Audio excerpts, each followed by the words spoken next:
Hello दोस्तों, मैं हूं अजीत और आप मुझे देख पा रहे होंगे होम साइंस विद अजीत के यूट्यूब चैनल पर।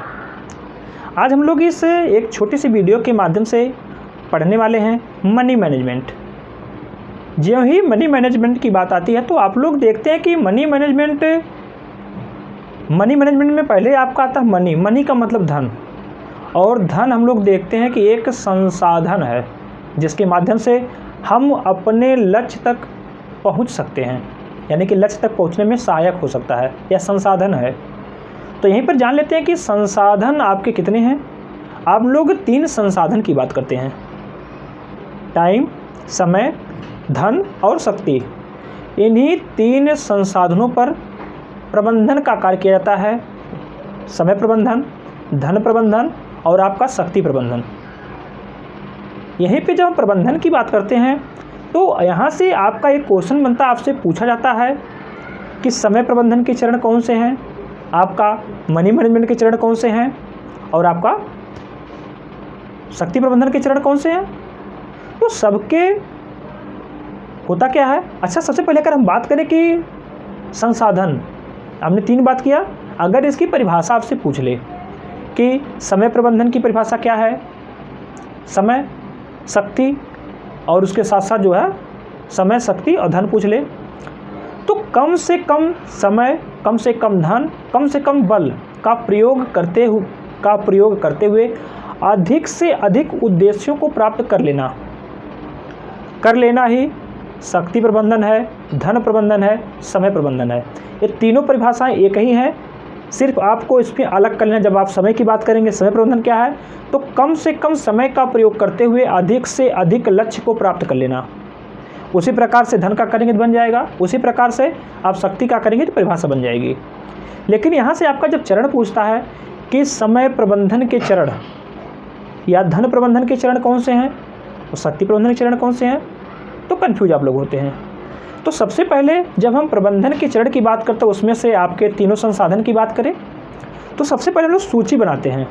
अगर समय प्रबंधन की बात करेगा तो सबसे पहले हम लोग सूची बनाएंगे मदों की, इस पे हमको कार्य करना है।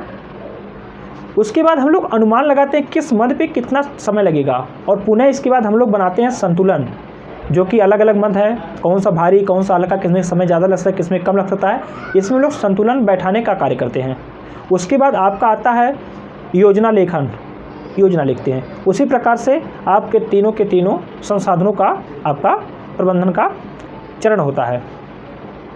आपको समझ आएगा, सूची, अनुमान, उसमें संतुलन को बैठाना, संतुलन, और उसके बाद योजना लेखन। चलिए अब हम पुनः जाते हैं मनी मैनेजमेंट पे, धन प्रबंधन पे। जब मनी मैनेजमेंट है क्या, मनी मैनेजमेंट क्या है? मनी मैनेजमेंट कम से कम धन का प्रयोग करते हुए अधिक से अधिक लक्ष्य को प्राप्त कर लेना ही मनी मैनेजमेंट कहलाता है।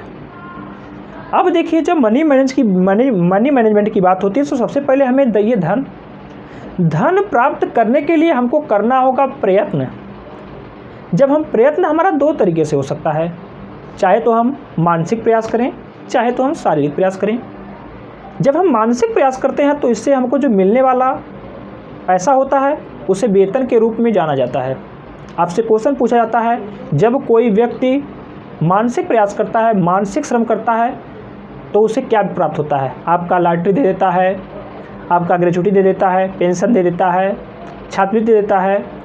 इसी में आपका वेतन भी रहता है, मजदूरी भी रहता है। तो आप लोग किसको टिक करते हैं? वेतन को। वहीं पर जब कोई व्यक्ति शारीरिक परिश्रम करता है तो उसके बदले जो उसको पैसा मिलता है उसको मजदूरी के नाम से जाना जाता है। तो जब व्यक्ति प्रयत्न किया, प्रयत्न आपका 2 हो सकता है, चाहे वो आपका शारीरिक प्रयत्न किया हो, चाहे आपका मानसिक किया हो, इसके बदले में उसको आय की प्राप्ति होती है, उसे आय की प्राप्ति, उसे पैसा मिलता है। और इन्हीं पैसों के माध्यम से वह अपने परिवार की आवश्यकताओं को पूरा करता है। जब वह अपने परिवार की आवश्यकताओं को पूरा कर ले जाता है तब उसे संतुष्टि की प्राप्ति होती है, और तब मनी मैनेजमेंट अच्छा माना जाता है कि हमारे जो मनी का मैनेजमेंट किया यह अच्छा था। शायद यह बात आपको समझ आई गई होगी। वहीं पर जब हम लोग मनी मैनेजमेंट की बात करते हैं तो आता है आपके आय के प्रकार। आय के कितने प्रकार हैं, जैसा कि मैं यहाँ पे लिख रखा हूँ। आय के प्रकार की बात करता है तो आपके आय के 3 प्रकार होते हैं। एक आपका होता है मौद्रिक आय, एक आपका होता है वास्तविक आय और एक आपका होता है आत्मिक आय, या इसे ही मानसिक आय के नाम से जानते हैं। ज्यों ही हम मौद्रिक आय की बात करते हैं, मौद्रिक आय का मतलब होता है मुद्रा।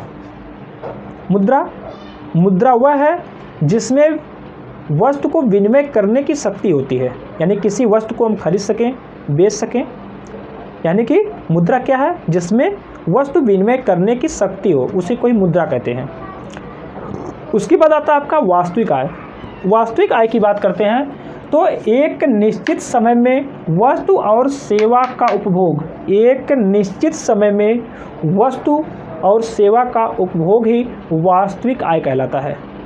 एक निश्चित समय में सेवा और वस्तु का उपभोग ही वास्तविक आय कहलाता है। वहीं पर आपकी जो तीसरी आय आती है आपकी आत्मिक आय, या इसे ही मानसिक आय के नाम से जाना जाता है। मानसिक आय, आप लोग देखते हैं कि जब हम कोई भी पैसा कहीं पर भी खर्च करते हैं, अगर हमको उस कार्य से संतुष्टि ना प्राप्त हो तो उस कार्य का मतलब क्या है।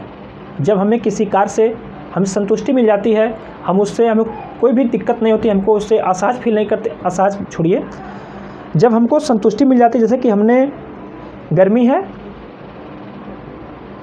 हमने पैसा लगाकर एसी ले लिया, हमने पैसा को लगाया, एसी लिया, हमने जो पैसा खर्च किया मुद्रा को लिया, उसमें क्रय की क्षमता थी, मौद्रिक आय थी।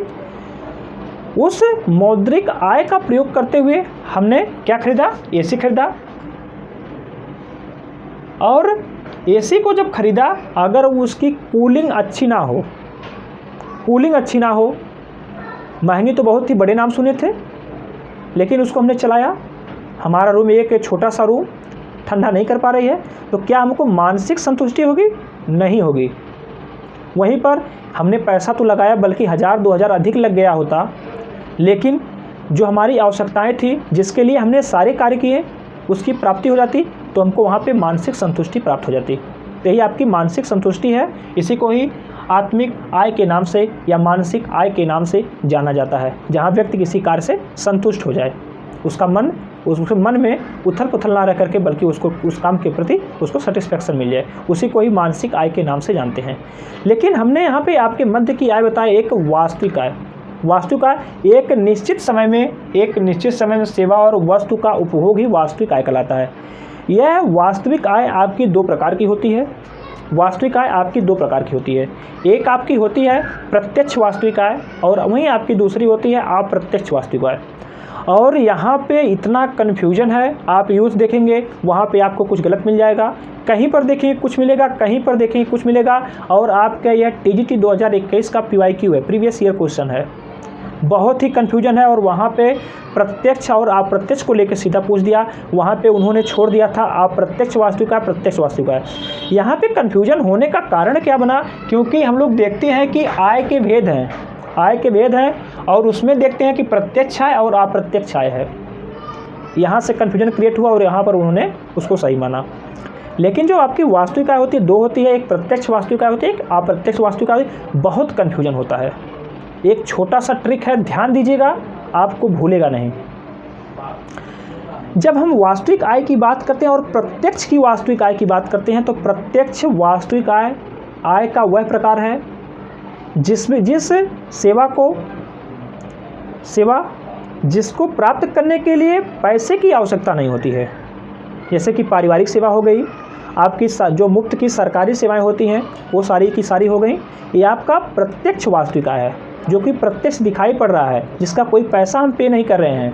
ये सारे के सारे आपके प्रत्यक्ष वास्तविक आय के उदाहरण हुआ करते हैं। वहीं पर जब हम अप्रत्यक्ष वास्तविक आय की बात करते हैं, क्योंकि इसके पहले ही लिखा है यह प्रत्यक्ष नहीं है बल्कि अप्रत्यक्ष है, तो इसके पहले आपकी एक आय है आपकी मौद्रिक आय, यानी कि जिस प्रकार की ऐसी सेवा जिसे प्राप्त करने के लिए व्यक्ति को पैसा देना पड़े, यानी कि पैसे के माध्यम से उस सेवा को हम प्राप्त करें, उसी को ही अप्रत्यक्ष वास्तविक आय के नाम से जाना जाता है। अप्रत्यक्ष वास्तविक आय, यह जो अप्रत्यक्ष प्रकार की वास्तविक आय है, क्योंकि आपने देखा कि आय के 3 भेद थे, 3 प्रकार की आय थी। आय 3 प्रकार की थी, जिसमें आपका मौद्रिक था और आपका वास्तविक था और आपका मानसिक था। लेकिन जो ही हम वास्तविक में आते हैं तो वहाँ पे देखते हैं प्रत्यक्ष वास्तविक देखते हैं तो उसको देखा कि हमको बिना पैसा खर्च किए हुए हमको सेवा जो मिल जाती है उसी को हम लोग प्रत्यक्ष वास्तविक आय कहते हैं। लेकिन जो ही अप्रत्यक्ष की बात आती है तो इस प्रकार की यह एक ऐसी प्रकार की आय है जिसमें सेवा को प्राप्त करने के लिए हमें पैसा खर्च करना पड़ता है। पैसा खर्च करना अप्रत्यक्ष है और अप्रत्यक्ष पैसा, क्योंकि हमें एक प्रकार का आपका मुद्रा का प्रकार है, आय का प्रकार है मुद्रा, और इसी मुद्रा को खर्च करके हम इस जो है आय को प्राप्त कर रहे हैं। इसीलिए आपकी हो गई अप्रत्यक्ष वास्तविक आय। ठीक, कंफर्म हो गया होगा। तो हमने यहाँ पर वास्तविक आय के भी भेद को देखा और मौद्रिक आय को देखा और मानसिक आय को देखा या आत्मिक आय को देखा। पुनः अब हम बात करते हैं आपके आय के भेद। आपके आय के भेद दो हैं, एक आपका प्रत्यक्ष आय होती है और एक आपकी अप्रत्यक्ष आय होती है। प्रत्यक्ष आय वह आय होती है जिसके लिए व्यक्ति प्रयत्नशील होता है, व्यक्ति जिसके लिए कार्य करता है। जैसे कि आपका वेतन हो गया, मजदूरी हो गई, इसके लिए व्यक्ति स्वयं कार्यरत है, स्वयं कार्य कर रहा है, उसके बदले उसको पैसे की प्राप्ति हो रही है। यह आपकी प्रत्यक्ष आय है। वहीं पर जब हम अप्रत्यक्ष आय की बात करते हैं तो अप्रत्यक्ष आय में आपका लॉटरी लग जाना, जिसके लिए व्यक्ति प्रयत्नशील नहीं है, निष्क्रिय है, लेकिन उसको आय प्राप्त हो जा रही, पैतृक संपत्ति है। ये सारी की सारी आपकी अप्रत्यक्ष वास्तविक आय, अप्रत्यक्ष आय है। ये आपके आय के दो भेद हैं, प्रत्यक्ष और अप्रत्यक्ष। तो बहुत कन्फ्यूजन होता है यहाँ पे, आप इसे ध्यान से देखिएगा। आय के भेद दो हैं, प्रत्यक्ष और अप्रत्यक्ष। आय के प्रकार तीन हैं, मौद्रिक, वास्तविक और आपकी मानसिक। और पुनः वास्तविक आपके दो हैं, प्रत्यक्ष वास्तविक, अप्रत्यक्ष वास्तविक। प्रत्यक्ष वास्तविक में बिना पैसा खर्च किए हुए सेवा प्राप्त हो जाती है, लेकिन अप्रत्यक्ष में मुद्रा के द्वारा सेवा प्राप्त होती है, यानी कि बिना मुद्रा खर्च किए हम इस सेवा को प्राप्त नहीं कर पाए। जब मुद्रा को खर्च करके हम सेवा को प्राप्त करते हैं एक निश्चित समय के लिए, सेवा और उपभोग वस्तु को प्राप्त करते हैं, तो इसे हम लोग जो है अप्रत्यक्ष वास्तविक आय के नाम से जानते हैं। वहीं पर हम नेक्स्ट चलते हैं तो आपको देखते हैं कि आय का उपार्जन, यानी कि जो हमारी आय है, जो इनकम है, इसको कैसे प्राप्त किया जा सकता है। यह भी आपका दो प्रकार का होता है, एक आपकी होती है उपार्जित आय और एक आपकी होती है अनुपार्जित आय। उपार्जित आय, अनुपार्जित आय। उपार्जित आय, उपार्जन दो प्रकार का। जब उपार्जित आय की बात करते हैं तो उपार्जित आय का वह प्रकार है जिसमें व्यक्ति स्वयं क्रियाशील होता है। जैसा कि आपने यहाँ पे देखा प्रत्यक्ष आय और यहाँ पर उपार्जित आय, हम कह सकते हैं दोनों का दोनों लगभग दोनों सेम है।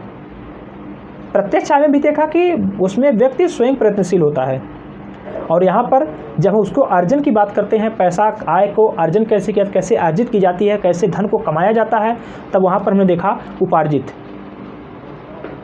पैसा कमाने का वह तरीका जिसमें व्यक्ति स्वयं प्रयत्नशील है, मजदूरी कर रहा है, कहीं ऑफिस में काम कर रहा है, कोई फैक्ट्री खोल रखा है, स्वयं उसमें इन्वॉल्व है, ये आपके हो गए उपार्जित। वहीं पर जब अनुपार्जित आय की बात करते हैं, यह भी एक तरीका है। जब पैतृक संपत्ति हो गई, पैतृक संपत्ति से मिलता है, लॉटरी लग जाएगा, एक लॉटरी लग जाए, ये सारे के सारे आपके अनुपार्जित आय के अंतर्गत आपका आता है। तो उपार्जित, अनुपार्जित। तो हमारा एक छोटा सा प्रयास था मनी मैनेजमेंट को लेकर के। यदि आपको अच्छे से समझ में आ गया हो तो आप लोग जरूर कमेंट करिएगा। और इसी प्रकार से तीनों के तीनों आपके समय प्रबंधन और उसके साथ शक्ति प्रबंधन, तीनों को लेकर हम पढ़ा दें एक एक करके। तो चलिए आज के लिए बस इतना ही, पुनः मिलते हैं किसी नेक्स्ट वीडियो में। और हाँ, ये वीडियो आए हो पसंद तो एक प्यारा सा लाइक और एक छोटा सा कमेंट और दोस्तों तक ज़रूर शेयर करिए, जिससे व्यू बढ़े, चैनल पे लोगों की संख्या बढ़े और हम एक अच्छे से कंटेंट तैयार करें और आपके लिए प्रस्तुत करें और आप अपने ज्ञान को इन्हेंस कर पाएँ और इसका परीक्षा हाल में आपको लाभ मिले और अपने जॉब को आप सुनिश्चित कर पाएँ। धन्यवाद।